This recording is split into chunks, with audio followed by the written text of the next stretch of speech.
Hello, beautiful people. My name is Jeannie, and it's Jeannie's Signatures. I welcome you all to Jeannie's Signatures. So today I'll just be making a quick tutorial of a palazzo trouser. So this is quite easy. It's easy DIY. It's beginner friendly, and it came out very beautiful. Not that I don't have tutorials on palazzo trouser, but I've not really dedicated a particular tutorial for a palazzo trouser. So that is why I just decided to put this out so that for our viewing pleasure. Yeah, so if you've not yet subscribed, please kindly subscribe, kindly like, kindly share. And so without wasting further time, I'll be going over to the cutting table. So sit back, relax, and enjoy.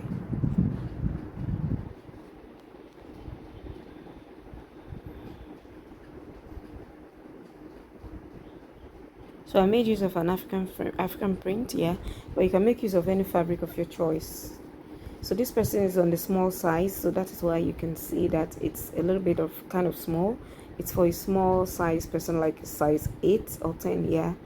So if you're bigger, you use your measurements to do exactly what I did. So in order to get what you have on fold, just divide your thigh measurement by 2, and then you add 1 inch, I beg your pardon, 1 inch sewing allowance. So that is how you determine what you have on fold. Now we're making use of a 2 inches band, so I'll be placing my tape like so, and then get the full length of the trouser, and then of course add extra 2.5 or 3 inches sewing allowance. So that is what I was just trying to chalk down there, and then I'll be cutting out the excess. So I added half an inch right there because I'll be making use of that half an inch for my band joining at the upper part of it. Yeah. So now the next thing I'll be doing now is to get my waist to hip measurement.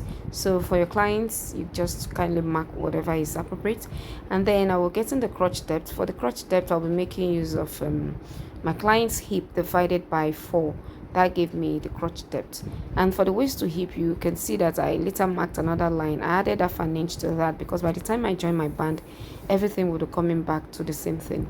Now for the crotch depth, just make sure you add about 1 inch extra after getting whatever you divide by 4, so that you want that place free. You don't want it tight because it's a palazzo trouser. Now I'm dividing my hip measurement by 4, and I added 1 inch as sewing allowance. So that is what I'll be marking on my crotch depth, my hip line, and then my waist lines respectively. So I'll just be ruling this out on a straight line like so. Now in order to get the crotch extension for the front, I'll be dividing that my hip measurement, that place I ruled, I'll divide by 4. So whatever I have is going to be my crotch extension. There I have 2 3/4, but I decided to add 1 inch extra as sewing allowance. So I'll be connecting that in form of a curve to draw to get my crotch curve. So you can see that I've already carved out my crotch, as you can see. So now in order to get it to impute my thigh measurement, I'll be dividing the whole total of what I have there on my crotch extension by 2 in order to get the midpoint of the trouser. And so after that, I came down by 3 inches from my crotch depth, and then I'll be imputing my thigh measurement. So now you divide your thigh measurement into 2. It's always divided into 2. So whatever you get divided into 2, you divide again into 2, and then you mark on each side of the trouser like so. So now please, I forgot something around that crotch area. I didn't remember, or my chalk was not that visible for me to mark, to slant that. You will see what I mean when by the time I'm cutting this out. So please always be careful when you're doing this. So you just take the whole length of that down to the length of the trouser. You don't need to get your knee, your ankle, or all that. You don't need that. So you can see what I did. So I forgot that I added 1 inch extra. So that was what I was trying to explain. So just make sure you do that. So thank God I was able to remember on time because the chalk was not that visible, and I was like kind of in a rush that day. So please take note. So you can see this is what we have. So now I'll be slitting this open because of course this is our palazzo. It's a free trouser, so you don't need your waist to knee or waist to ankle measurements, round measurement. Now for the front, I folded my fabric into 2 again, and then I'll be extending some things right here. So on the waist area, I'll be coming in by 2 inches, and then I'll go up by that same 2 inches. So now this 2 inches is not constant. This depends on your client's bum. If your client's bum is not as big as that, you can just go by 1.5 or 1 inch respectively. So I now came to the waist area in that front. I came out by the 2 inches that I went in with like I extended it to this side. I always use this method because it always gives my trouser very beautiful fitting. Now that 2 inches that I came in on the side, I took it all the way down. Now in order to extend my crotch, I'll come here, come down by half an inch from my crotch, and then extend the crotch by 2 inches. So I'll just carve it out like so. Now I'm going to be slanting from that 2 inches right to the side of the trouser like this, because I've already added my sewing allowance on the other side, so I don't need to add any sewing allowances right here. So now from the 2 inches that I went up, which is my crotch extend as my waist extension, I'll carve out like that to meet my crotch. So that's the new crotch for the back. You can see that the crotch for the back is always longer than that of the front, because by the time you sit down, all your underwears will not be visible, it will not be showing. That's the whole essence of raising it up by that inches at the back. So now I'm basically cutting this out like so.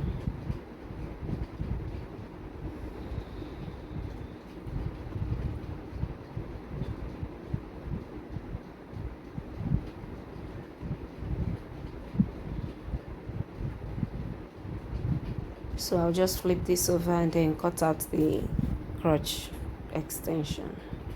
So this is what we have. So we have our front and then we have our back.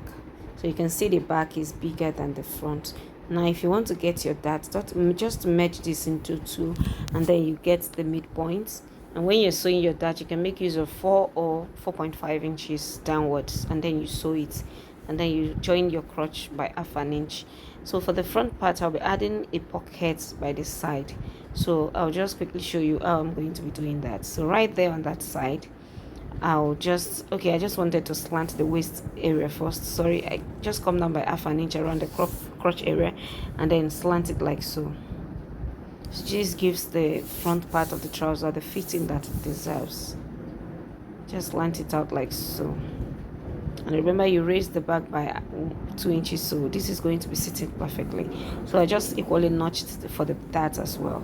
So now in order to do the pocket thing, I will just come in by 2 inches from the side like so, and then putting into consideration that you're making use of a 2 inches band, you place your tape like so, and then you mark 9 inches. But if you want to place directly, you make sure you place 7 inches. But because of the band, that was why I came down by 9 inches. So now you slant out like so. So that place I will be notching it. That's to indicate where my pockets will get to. So this is what we have. So now I'll be cutting out the facings that I'll be using for my pockets. Now for the pockets, I have a fold this fabric, and then for the length I have about 13 inches, and at the width I have like 12 or 11 inches. So now I'll just bring my trouser, that's the side where I cut off the pocket part, and then place on it like this. Remember, this is on fold, and then I'll cut out the exact shape that I have right there. Just cut out exactly what you have there, and then you're going to be slitting this into two because one is for each pocket. So I'll just be showing you a caricature of how I'll be doing this, but if you want a detailed tutorial, you can just leave it in the comment section, and I will definitely do a tutorial on how I achieved the pocket. So you sew like this, you top stitch, and then you flip to the other side, and then fold back like so, and then you're good to go. I know it looks somehow, but if you want a detailed tutorial on it, I'll be right there to answer you. So I've gone ahead to do all this off camera because of course I don't want this to be too lengthy, and also this is the front part, so you can see the pocket inside. This is how it looks. So I've done that. So let me just quickly show you the back as well. So for the back as well, I've gone ahead to join the crotch, and I've done the darts as well. So the next thing we're basically going to be doing now is to get our bands and then fix our bands, because if you notice, I didn't add any zipper while cutting this, just because the zipper is going to be by the side. So that's why I did not add any zipper allowance. So if you want your zipper to be in the front like a flap, you can do that, or if you want it to be at the back, then you have to add an allowance to that. But I didn't do all that because I knew I was going to be putting my zipper by the side. So now in order to do my band, I'll just measure the waistline like that, and then measure for the back as well, and then cut out my bands. So you just fold into two, because of course remember that my band is supposed to be 2 inches band. So when I'm cutting out, I'm going to be cutting 2.5 inches, Why? Because the half inch is going to be used as my sewing allowance. And when cutting, you cut it on fold. Now we have various ways we can achieve this band of a thing. So anyhow you feel that you know or is suitable for you, please kindly go ahead and do. But this is how I cut out mine, and it has always been okay. So if you've watched up to this level, like I always say, please kindly subscribe, kindly like, and kindly share. So now fold again, because this of course has to be in 2 pieces, one for the front and then one for the back. So I'm going to be cutting out exactly what I have as well.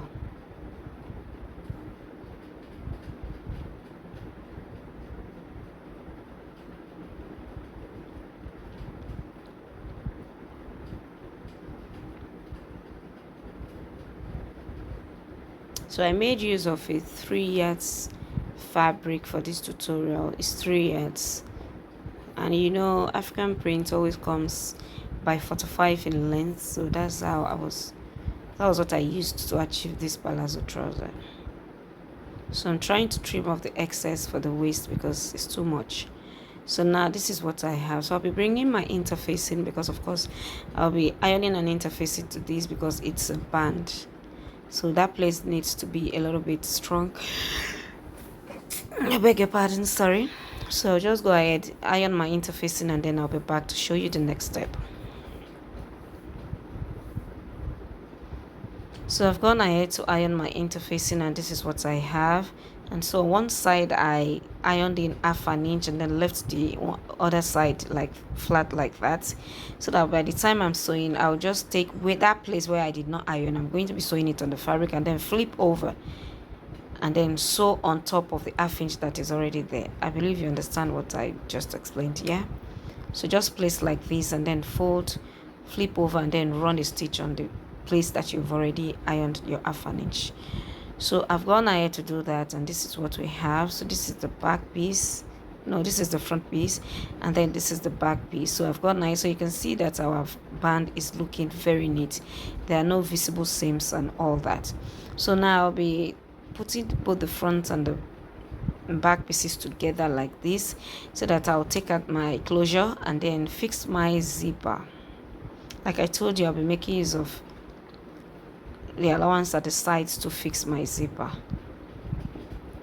So let me quickly do that, and then I'll be back to show you. Then take your crotch, you attach your crotch, you sew it down, and then you fold the hem of the trouser, and we're basically through with the tutorial. You can see that this is very, very easy and fast.